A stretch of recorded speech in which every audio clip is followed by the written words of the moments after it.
What's up, YouTube? We're YouTubers now, so we're making an intro. I got you on the selfie stick. I'm at the girlfriend's desk. We got company over. But as you can see, I'm in the lab chopping it up. I got myself and 4 other guys talking about what it takes to close a 6-figure deal. If you're currently closing 4 or 5 6-figure deals and you want to hear from a couple guys that have done it before, this is a video for you. As soon as I figure out how to close a 7-figure deal, I'm going to make a video on it. Stay tuned. Normal YouTube stuff. These guys are going to be linked at the end. They're solid guys. And drop a thumbs up or something if you like the video. Let's get into it. I started in sales back when I was 19 years old. I've been working retail for about 3 years prior to that. Now, my goal has always been to own a business, but every business is based off of sales. So granted that I was so young, I didn't really have much money or a whole lot of life experience to go along with that. I knew that this was a skill set I needed to build upon before I pursued that. So one day I go on Indeed to build a resume, which Indeed will actually help you out with, take you maybe 10 minutes tops. And then I spammed it on literally every single opportunity I could find. And within 2 weeks, I landed a job in the solar industry. And so some background on myself, I actually got my start in the corporate sales setting. And the reason being, honestly, I thought sales would probably be the fastest vehicle to get to making a lot of money. And I was definitely right, but I ended up transitioning into more of the online high ticket sales space. I got into sales kind of on accident. I'm a tall guy and I've always been good at talking to people. I was an only child, so that was kind of what I had to do to make friends. And someone told me, hey, you should go into sales. So I did, and it's been a good career so far. I didn't even know at different times in my career that I was doing sales, but as it turns out, talking to people, explaining your product, explaining what you do, how you help people, that is sales. So that's how I came into it. I got into sales because I ran my own fitness agency for like 10 years, 11 years. And then it was a natural progression going from kind of doing that into high ticket sales for external companies, right? So I kind of got into sales on accident. I went to school for construction science and management. I had an internship with a roofing company. After I graduated, I stayed with them as a project manager, but I didn't speak Spanish, and I'm working in South Texas. Everyone speaks Spanish. I didn't. So the company knew I was capable, and they're like, well, why don't you try going on to the estimating side of things? And I quickly learned if I can estimate the best jobs in the world, but if I can't sell it, I'm not going to make the money. So just so you're familiar with what I do, my goal is to help homeowners save money on a monthly basis by swapping out their traditionally expensive utility bill for a lower and fixed solar bill. And I bounced around a couple different roles before landing the one that I'd eventually be closing 6-figure deals on. And that was in the PR industry. The industry I closed a deal in was venture capital and fintech. We had an accelerator program, and we would bring in startups for a 12-week program and mentorship, and we would connect them to the investment and venture capital community in Charlotte, North Carolina. For PR, believe it or not. The deal that I'm here to talk about today was a roof. My deals range anywhere from between $25,000 to $100,000+, maybe averaging around $40,000 to $50,000. But the most expensive deal I ever sold was for $120,000. At the time, we were closing consistently 20K, 30K, 60, sometimes 70K packages. And we built a 6-figure offer for a select few type of prospects. And with it all said and done, the deal ended up being about $135,000. The sale was for $1.5 million. The sale was for $135,000. So funny enough, this repair started at $450. And as I went up on the roof to go assess the repair, I found hail damage. And this just so happened to be on a absolutely massive house in one of the nicest neighborhoods in the city, historic, and it ended up being $135,000 with the help of the insurance. The best part, from the time I met this gentleman to the time it took to close him and have all the paperwork signed, was just 4 short hours. And so the problem was, we get to the end, he said, you know what, Ryan, this is great. I really want to do it. Problem is it is definitely a lot of money and we need my partners on board. And I said, not a problem at all. Let me talk to them. And so for the next, I'd say 3 to 4 weeks, I was tracking down business partners, investors, whatever it may be, just to get their buy-in. And so I'd say 3 or 4 weeks went by, ended up getting them all on a call. and got the initial payment to get started. After the first interaction was a sit-down lunch with a director level position and someone in the C-suite, and that sale took just about 120 days, 4 months to close, and there was many emails back and forth, but it was worth it. So there was a setter call prior to me where we got information about them, what they did, blah, blah, blah, and then they were passed to me. And then I think my call took 40 minutes and they paid. Boom, done and dusted. First sale of $450, easy. We knocked that out same week. The next one, because the insurance company was involved, we actually got a quote back from them at like high 90s first time around, and we had to work back and forth for months to get it up to 135,000 so that our company could actually do the project right. Now, he was an older gentleman, had just recently retired. He lived in a fairly large home on an even bigger plot of land, which is great for me because I knew that was going to be his retirement home. So I can really focus on long-term savings. And the reason being is I recognize the name because they were a bit of a celebrity.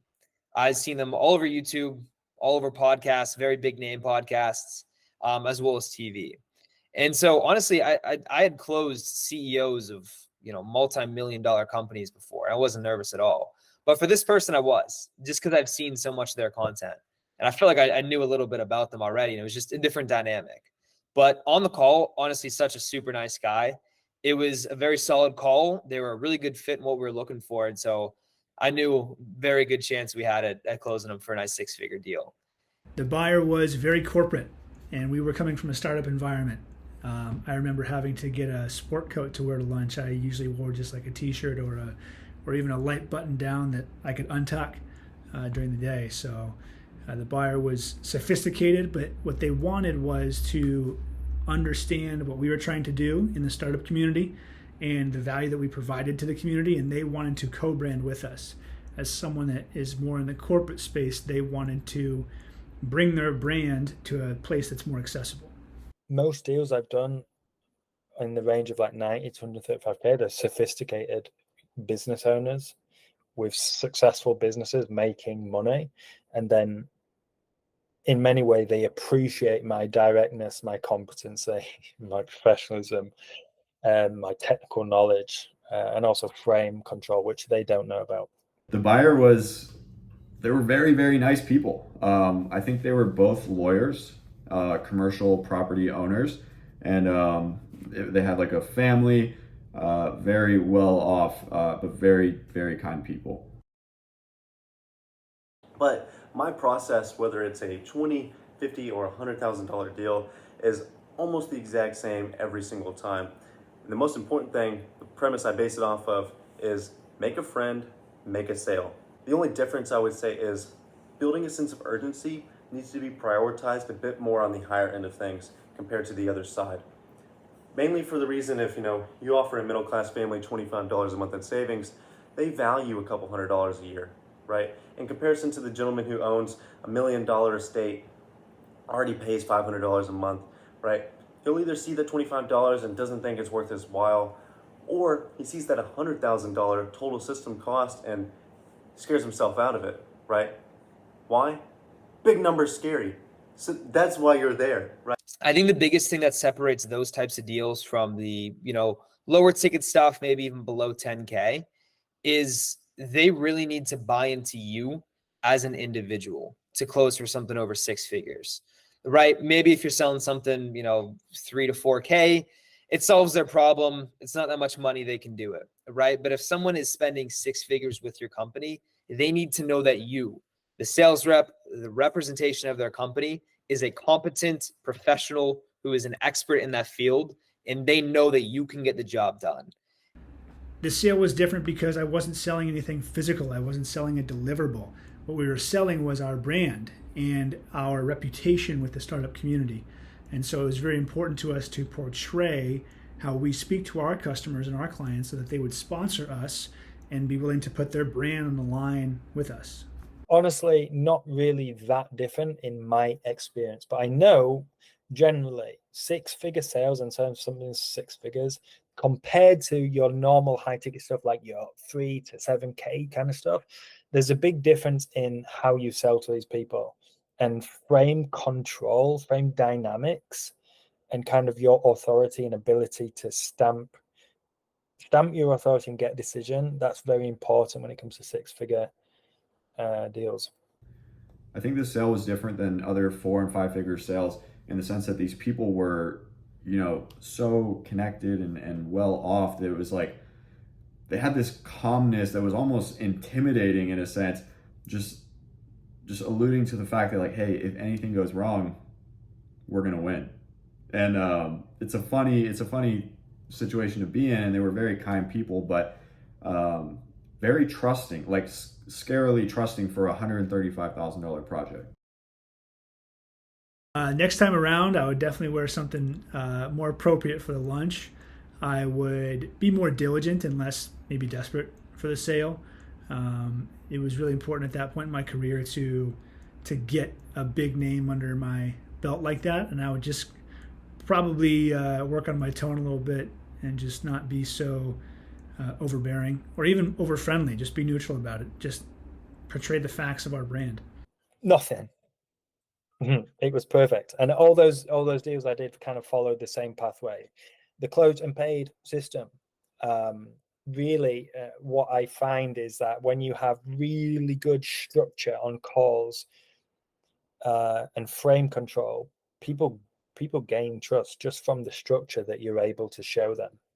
They feel like, oh, obviously this is something this guy does this a lot. He's obviously done this with hundreds of people. They feel safe doing that. What I would do different next time around is just show up knowing that I'm the guy. They came to us for a reason. They knew somebody that had done work with us. And this was earlier in my roofing career and my sales career. I was about a year in at the time. So just being more confident that, myself and the company that I'm working with, we are the guys for the job. On this particular $120,000 deal, I netted about $5,000. But that's $5,000 in 4 hours. And all I had to do was chew the hay with this gentleman. And with it all said and done, the deal ended up being about $135,000, which was a 10% commission for me. So it was a nice payday. I ultimately made $0 in commission from this sale. I was really early in my career. I was working on just a low salary plus the valuable experience that the program gave me. So 0, no upside on that one. 10%, so 13.5K over the time. From this one, I made 8% commission. So I think it was like just under $11,000. It was like $10,800. Now, if you want more sales advice from me, you can follow me on Twitter at Breck Hunt. My DMs are also open. So if any of you have any questions or would just like to connect, feel free to reach out and I'll be there. Y'all have a good one. And so if you want to know more about these types of deals, how to sell them, definitely shoot me a follow on Twitter. Handle is at RYXDURK. Thanks. People can find me on twitter.com or x.com now /JakeJB. Find me at closedandpaid.com. Or, of course, on Twitter, Closed and Paid. Or on Instagram, Closed and Paid. Peace. For more insights on sales and my journey as a sales rep and business owner, you can follow me, Serial Sales, basically all platforms. See you guys there.